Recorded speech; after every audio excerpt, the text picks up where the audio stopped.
Saudara yang terkasih di dalam Tuhan Yesus Kristus, kalau kita masih ada sebagaimana ada pada malam hari ini, masih bisa hidup, bergerak, dan bernafas, ini merupakan bukti penyertaan Tuhan, bukti kasih Tuhan di dalam kehidupan kita. Nah, untuk itu kita akan membaca firman Tuhan pada malam hari ini yang saya ambil di dalam kitab Roma atau Rum dalam terjemahan lama.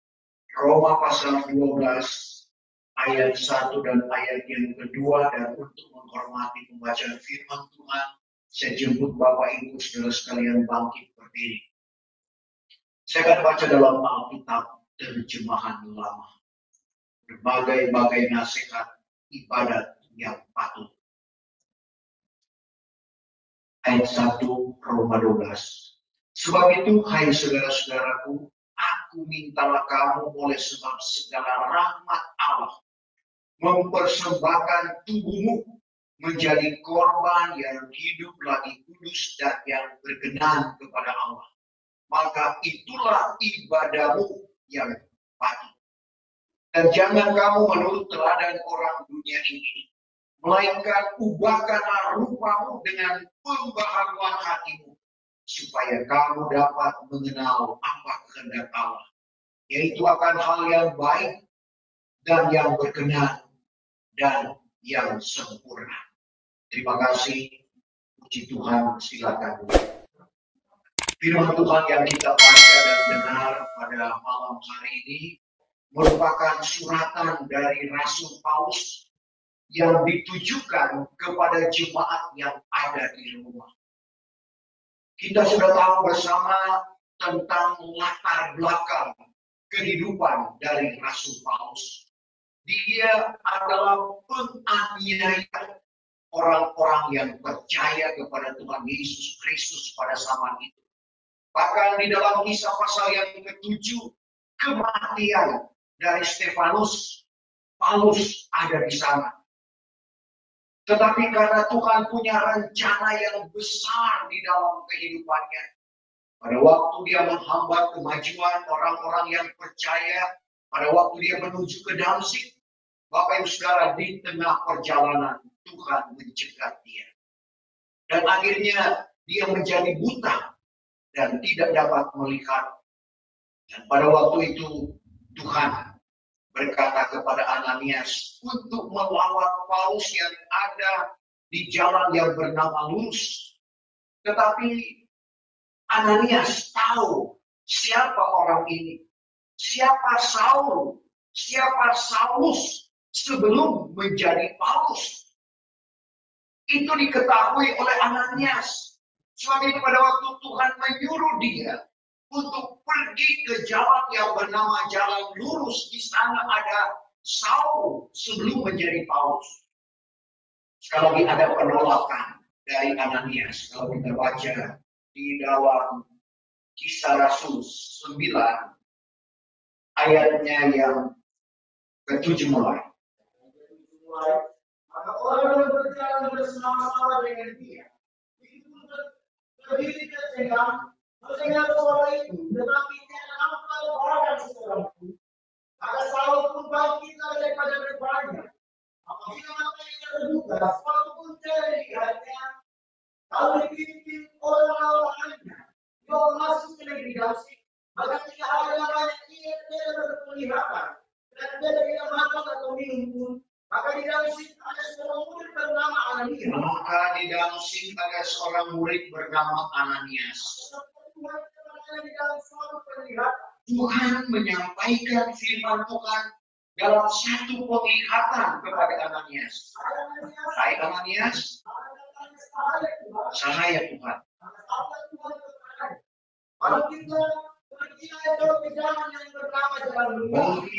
Pergilah engkau ke jalan yang bernama Jalan Lurus.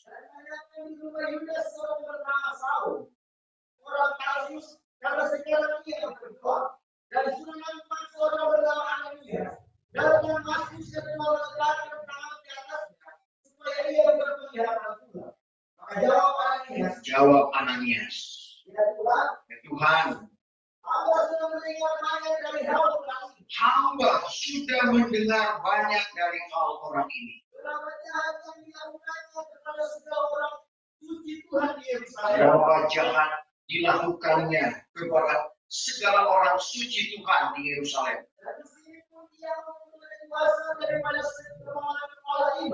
Mengikat segala orang yang menyebut namamu. Tetapi sabda Tuhan kepadanya, pergilah engkau, karena dia adalah suatu alat yang terpilih. Pergilah engkau, karena dia adalah suatu alat yang terpilih bagiku. Akan memaisyurkan namaku kepada segala orang kafir dan raja-raja dan Bani Israel pun.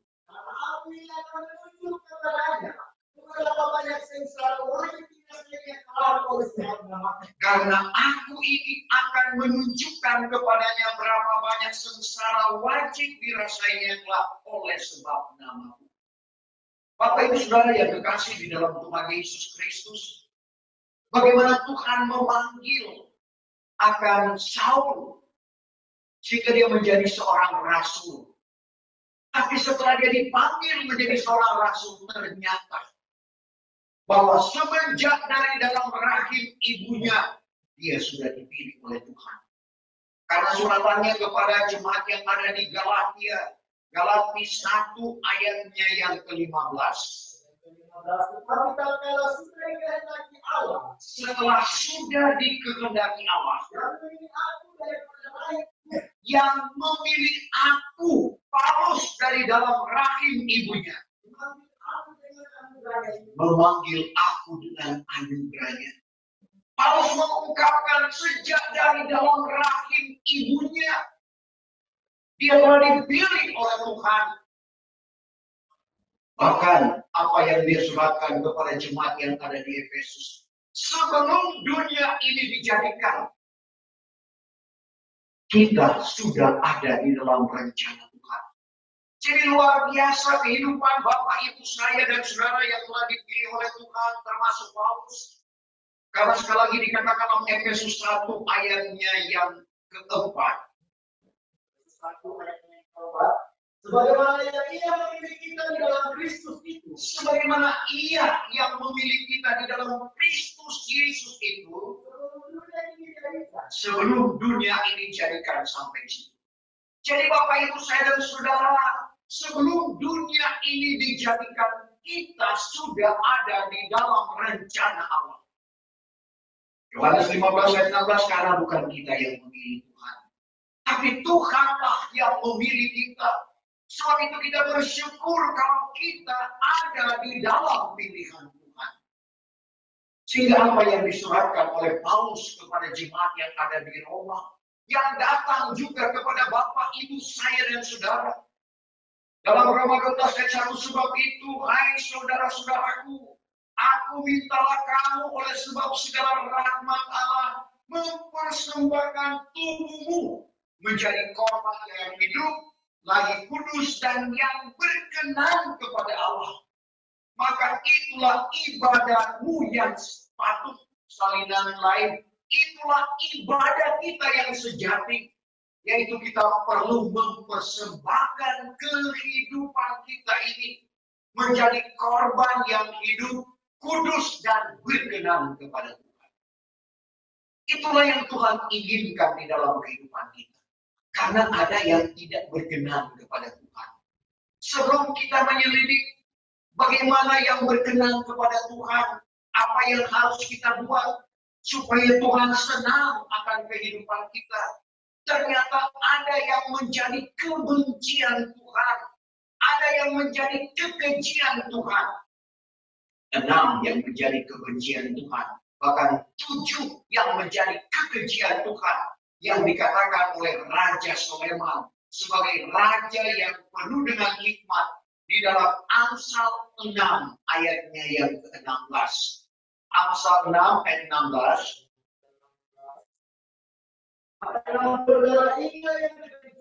6 perkara ini yang dibenci oleh Tuhan. Ada 7 yang menjadi kekejian Tuhan. Pertama, mata yang angkuh. Kedua, lidah yang bercabang. Tangan yang menumpahkan darah orang yang tidak bersalah. 4 hati yang mengadakan tipu daya. 5 kaki yang pantas berjalan kepada kejahatan. 6 saksi dusta yang bertutur bohong. 7 orang yang melakukan di antara saudara salinan lain yang menimbulkan pertengkaran saudara. Jadi ada 7 yang menjadi kebencian atau kekejian Tuhan. Pertama, mata yang angkuh. Salinan baru, mata yang sombong. Bapak Ibu Saudara, kesombongan adalah satu kebencian Tuhan. Awal dari kejatuhan. Bapak Ibu Saudara, kalau kita mengikuti firman Tuhan, melakukan firman Tuhan, kita adalah kawan kerja Allah. Tapi manakala kita mulai timbul kesombongan, kita bukan lagi kawan Allah, tetapi lawan Allah. Karena Yakobus pasal 4 ayatnya yang ke-6, Allah melawan orang yang sombong. Tetapi ia menganugerahkan anugerah yang lebih banyak. Ia menganugerahkan anugerah yang lebih banyak. Maka itulah sebabnya kata nas Alkitab, Allah melawan orang yang sombong. Tapi ia menganugerahkan anugerah kepada orang yang rendah hati. Banyak hal yang membuat orang menjadi sombong. Keberhasilan bisa membuat orang menjadi sombong. Tetapi firman Tuhan mengingatkan kepada kita bahwa itu adalah satu kebencian Tuhan. Lawan dari kesombongan adalah rendah hati. Orang yang rendah hati akan menganggap orang lain ada lebih daripada dirinya. Dan kalau kita menganggap orang lain itu ada lebih daripada kita, tentunya kita akan menghargai orang tersebut. Karena Paulus kepada jemaat yang ada di Filipi, dalam Filipi pasal yang kedua, ayatnya yang ketiga, di dalam kita bekerja, coba kita perhatikan. Filipi 2:3. Satupun pekerjaan apapun yang diperhadapkan kepada kita, jangan kita lakukan dengan berlawan-lawanan atau dengan sombong. Melainkan kita harus bekerja dengan kerendahan hati kita. Masing-masing menganggap orang lain ada lebih daripada dirinya. Itulah yang Tuhan inginkan di dalam kehidupan kita. Karena Allah menghidupkan hati orang yang rendah. Kalau kehidupan kita sekali lagi datang dan merendahkan hati kita kepada Tuhan. Jadi kita perhatikan kerendahan hati yang Tuhan inginkan. Dan sifat dari kerendahan hati sekali lagi adalah menganggap orang lain lebih daripada dirinya. Sehingga tidak akan timbul keangkuhan, tidak akan timbul kesombongan di dalam kehidupan kita. Kalau kita menganggap orang lain lebih daripada kehidupan kita. Dan apa yang dikatakan oleh firman Tuhan? Apa yang dikatakan oleh Tuhan kepada orang yang rendah hati? Yesaya 57 ayatnya yang ke-15. Demikianlah firman yang maha tinggi dan maha mulia. Mendiami tempat yang kekal. Suci namanya. Sungguh pun Tuhan mendiami tempat yang tinggi dan suci. Tapi Tuhan diam dengan orang yang hancur hati dan rendah hati. Supaya Tuhan menghidupkan hati orang yang rendah. Aku menghidupkan hati orang yang hancur. Tuhan di tempat yang tidak terhampiri. Kekal, suci.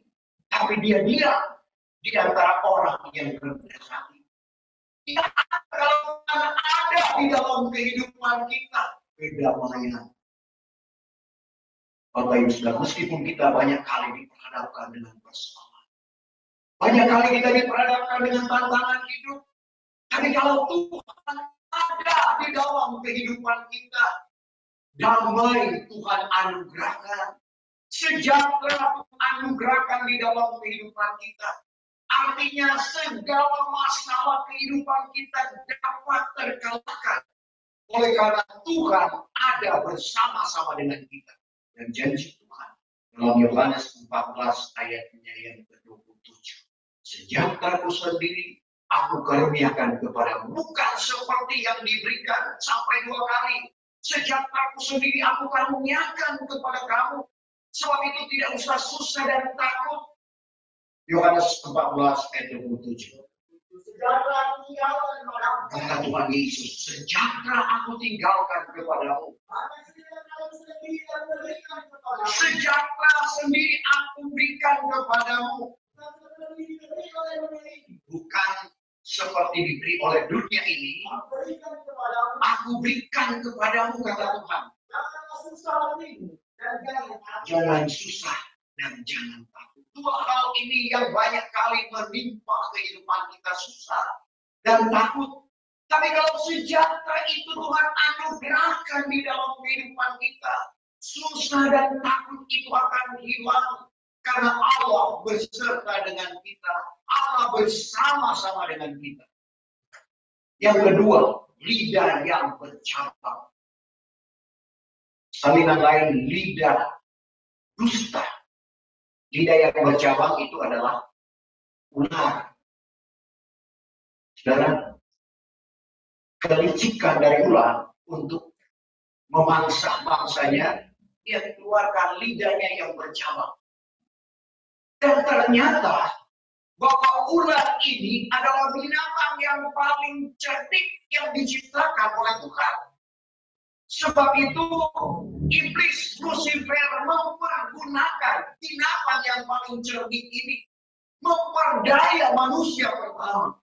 Kalau kita baca dalam Kejadian pasal yang ke-3 ayat 1.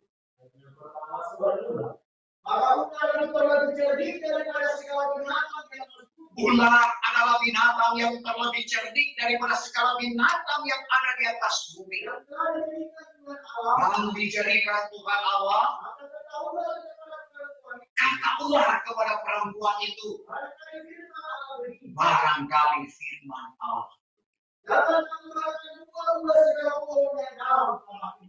Padahal dalam Kejadian 2 ayat 16-17 semua buah yang ada di dalam taman itu, yaitu buah-buah permai, boleh kamu makan. Tapi iblis yang dengan perantara ular yang lidah bercabang ini, barangkali firman Allah demikian, jangan kamu makan. Jadi yang disuruh dilarang, yang dilarang dia suruh, memutarbalikkan. Jadi jangan kita menjadi lidah yang bercabang atau lidah dusta.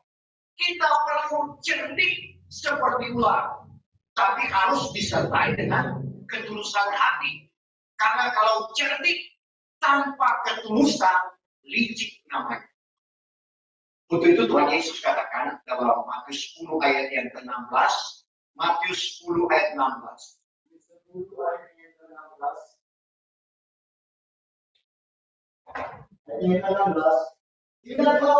Ingatlah olehmu, Aku menyuruhkan kamu seperti domba di antara serigala. Hendaklah kamu cerdik seperti ular dan tulus seperti burung merpati. Jadi cerdik disertai dengan ketulusan. Cerdik seperti ular, tulus seperti burung merpati. Karena sekali lagi kalau kita hanya cerdik seperti ular, lalu tidak disertai dengan ketulusan, itu licik namanya. Tuhan tidak mau yang demikian. Ini merupakan salah satu kebencian Tuhan. Sebab itu kembali Raja Sulaiman dalam Amsal 12 ayat 22, Tuhan benci akan lidah yang bercabang. Coba Amsal 12 ayatnya yang ke-22.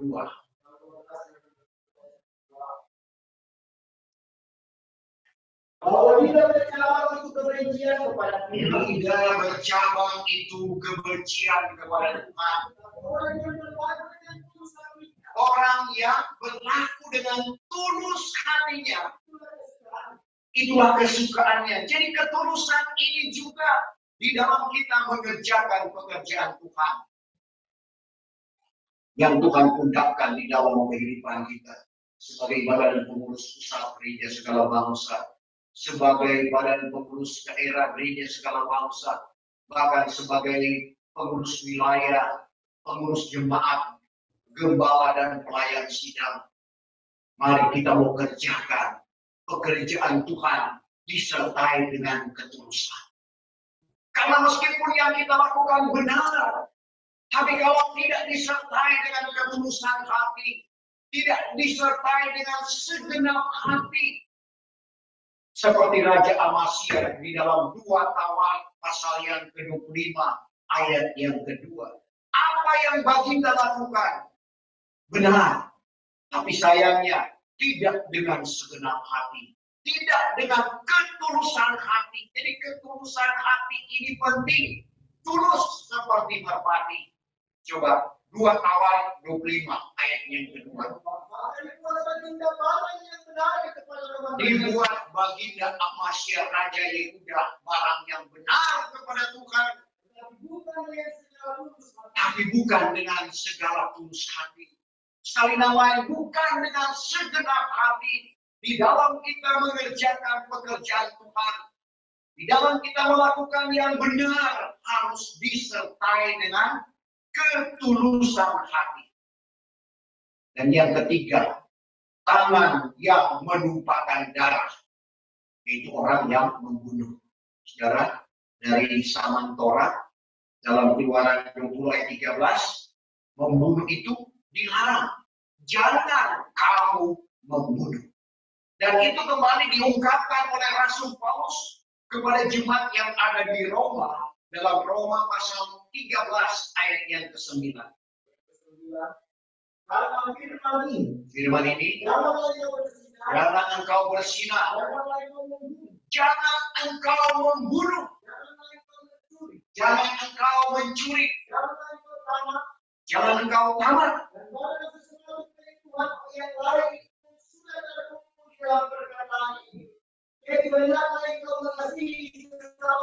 Hendaklah engkau mengasihi sesamamu manusia. Jangan ada kebencian di antara bapak ibu saya dan saudara. Jadi kita mengasihi sesama seperti kita mengasihi diri kita sendiri. Jangan ada kebencian di dalam kehidupan kita. Karena inilah yang akan merusak anggota tubuh Kristus. Kalau ada kebencian di dalam kehidupan kita, mungkin kita tidak membunuh secara jasmani, tapi kita membunuh iman dengan perlakuan kita.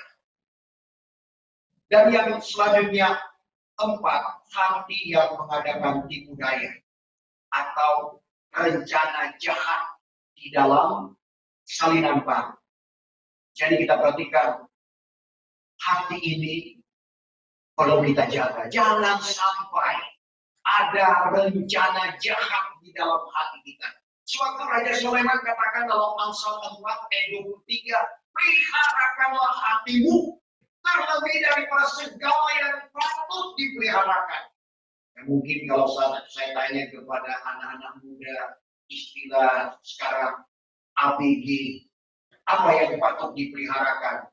Wajah, supaya tetap cantik, supaya tetap ganteng. Mungkin juga kalau saya bertanya, ada yang mengatakan mata, karena itu pelita tubuh. Tapi Raja Sulaiman katakan dalam Amsal 4 ayat 23, peliharakanlah hatimu. 23, peliharakanlah hatimu. Terlebih daripada segala yang patut dipelihara. Terlebih daripada kita memelihara mata kita, terlebih daripada kita memelihara wajah kita, kita pelihara hati kita. Dari dalamnya terpancar segala mata air hidup. Banyak orang yang alasan, oh jangan lihat di luar, lihat di dalam. Di luar sudah begitu, apalagi di dalam. Karena firman Tuhan tidak salah. Matius 12 ayat 35. Orang baik melakukan perbuatan baik dari perbendaharaan hati yang baik.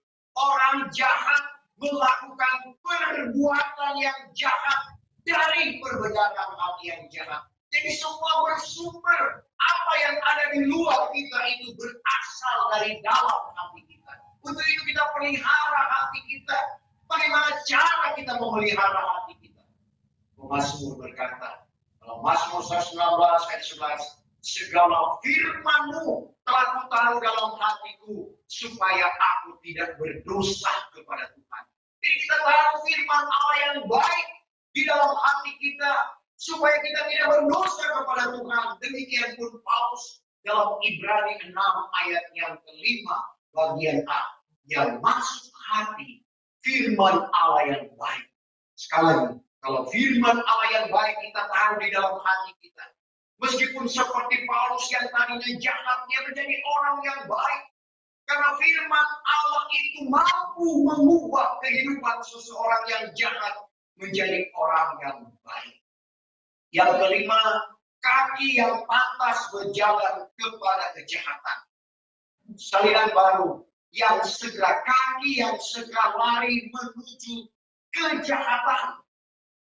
Sehingga masih dalam kitab Amsal, bagaimana Raja Salomo berkata dalam Amsal 4 ayat yang ke-26, timbang menimbang langkah kakimu. Jadi kita harus perhitungkan, kita mau kemana? Kaki kita mau kemana? Mau ke gereja atau mau ke tempat penghiburan? Karena telapak kaki kita pun diperhatikan oleh Tuhan. Jejakan kaki kita, dari mana kita, mau ke mana kita, Tuhan tahu. Sehingga sekarang coba baca Amsal 4 ayat 26. Timbang menimbangkanlah pelangkah kaki. Engkau akan berjalan dengan jejakan yang tetap. Artinya kita tetap pada koridor kebenaran firman Tuhan. Kita tidak akan menyimpang. Karena sedikit saja kita menyimpang, kita tidak akan tebus kalau kita garis lurus. Pertama memang sedikit, lama-lama jauh daripada tujuan, jauh daripada sasaran. Sebab itu kita harus timbang menimbang pelangkah kaki kita. Biarlah kita melangkah sesuai dengan kehendak Tuhan. Jangan kita melangkah dengan emosi kita, dengan kemauan kita. Tapi biarlah kita melangkah dengan petunjuk-petunjuk Tuhan. Yang keenam, saksi dusta yang bertutur bohong. Jadi kita perhatikan, bersaksi dusta. Saudara, sebenarnya saksi itu mengatakan apa yang dia lihat, apa yang dia dengar. Tapi kalau saksi dusta itu kembali ke Keluaran 20 ayat 16, kesaksian dusta itu menjadi kebencian Tuhan. Dia tidak lihat, dia bilang dia lihat. Dia tidak dengar, dia bilang dia dengar. Itu saksi dusta namanya. Ternyata itu juga kebencian Tuhan. Kita baca Keluaran 20 ayat 16. Jangan kamu mengatakan kesaksian dusta. Jangan kamu bersaksi dusta akan sesama manusia. Jadi itu juga menjadi kebencian Tuhan. Dan yang terakhir, yang ketujuh yang menjadi kebencian Tuhan, yaitu menanamkan percederaan di antara saudara atau salinan baru yang menimbulkan pertengkaran.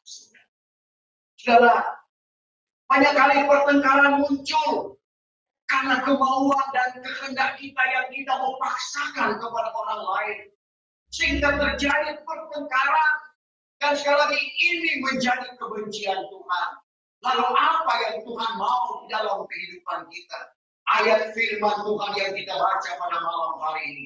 Sebab itu, hai saudara-saudaraku, aku minta kamu, oleh sebab segala rahmat Allah mempersembahkan tubuhmu menjadi korban yang hidup lagi, kudus dan yang berkenan kepada Allah. Maka itulah ibadatmu yang patut. Itulah ibadat kita yang sejati. bagaimana kita mempersembahkan kehidupan kita kepada Tuhan. Dan kalau kita sudah persembahkan kehidupan kita kepada Tuhan, jangan kita ambil kembali. Itu tidak tahu malu namanya. Kalau saya memberikan sesuatu kepada seseorang, lalu saya ambil kembali, itu tidak tahu malu namanya. Demikian juga dengan kita sekali lagi. Kalau kita sudah persembahkan kehidupan kita kepada Tuhan, jangan kita tarik kembali. Jangan kita mengikuti kehendak kemauan kita. Melainkan kita ikuti kehendak Allah di dalam kehidupan kita. Karena Tuhan dalam Matius 25, bagaimana dia memperumpamakan tentang 10 anak darah. Anak darah adalah orang yang sudah akil balik. Orang yang sudah dewasa. Yang sudah dewasa rohani sebenarnya. Tapi di situ ada 5 yang bijak, ada 5 yang bodoh. 5 yang bijak, ada pelita, ada minyak. Sementara 5 yang bodoh, ada pelita, tetapi kehabisan minyak. Betapa pentingnya firman dan roh Tuhan yang senantiasa menuntun kehidupan kita. Jangan sampai Bapak Ibu Saudara, roh Tuhan meninggalkan kita. Kita tidak akan bersama-sama dengan Tuhan, tapi biarlah selalu ada firman, selalu ada Roh Kudus. Karena itulah yang menuntun kita ke bukit kesucian, yaitu kita menyembah Tuhan dengan roh dan kebenaran. Maka dia membawa kita sampai ke tempat kediaman Allah. Ayat yang kedua dalam pembacaan tadi. Dan jangan kamu menurut teladan orang dunia, melainkan ubahkanlah rupamu dengan pembaruan hatimu, supaya kamu dapat mengenal apa kehendak Allah. Itu akan hal yang baik, yang berkenan, dan yang sempurna. Ubahkanlah rupamu dengan pembaruan hatimu. Jadi harus ada pembaruan di dalam kehidupan kita, supaya kita dapat mengenal apa kehendak Allah. Kalau ada perubahan di dalam hati kita, kita akan mengenal apa kehendak Allah. Kehendak Allah dalam ayat ini ada 3. Pertama, dikatakan akan hal yang baik. Apa itu baik? Saya sudah tentu tadi. Dalam Ibrani 6 ayat 5, coba kita baca Ibrani 6 ayat 5 bagian A. Dari dalam ayat ini.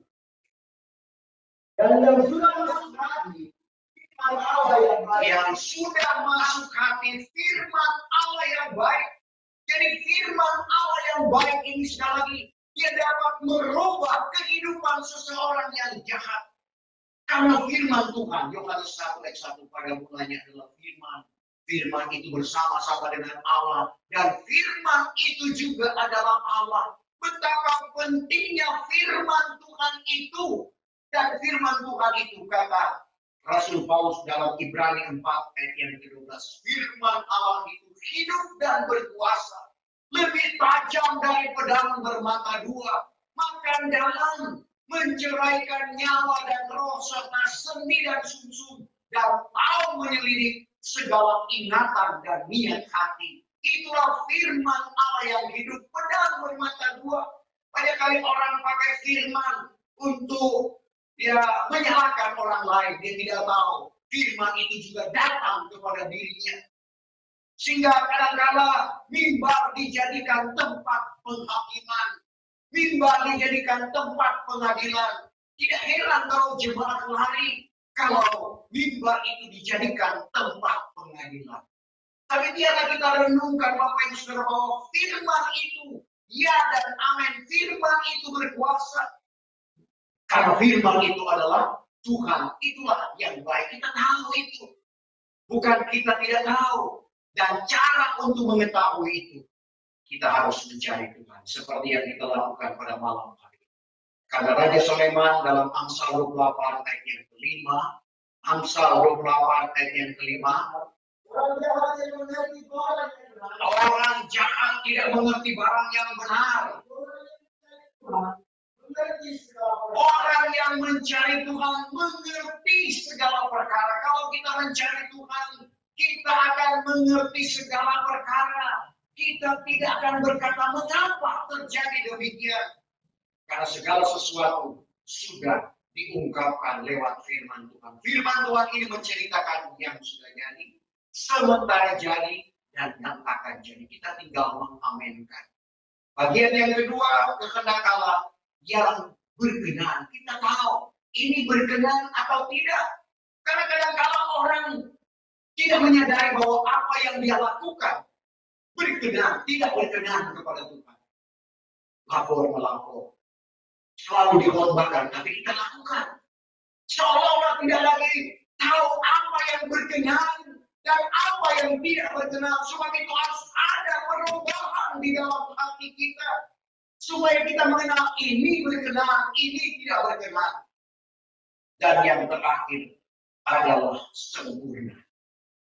Kita adalah penganut orang-orang kabar kesempurnaan. Memang tujuan terakhir Tuhan memanggil Bapak, Ibu, saya dan saudara adalah sempurna. Seperti kata Tuhan Yesus Matius 5 ayat 48. Hendaklah kamu sempurna seperti Bapa di sorga sempurna adanya. Tuhan Yesus sempurna, kata Paulus dalam Efesus 4 ayat 13. Bertambah-tambah sempurna sama dengan Kristus.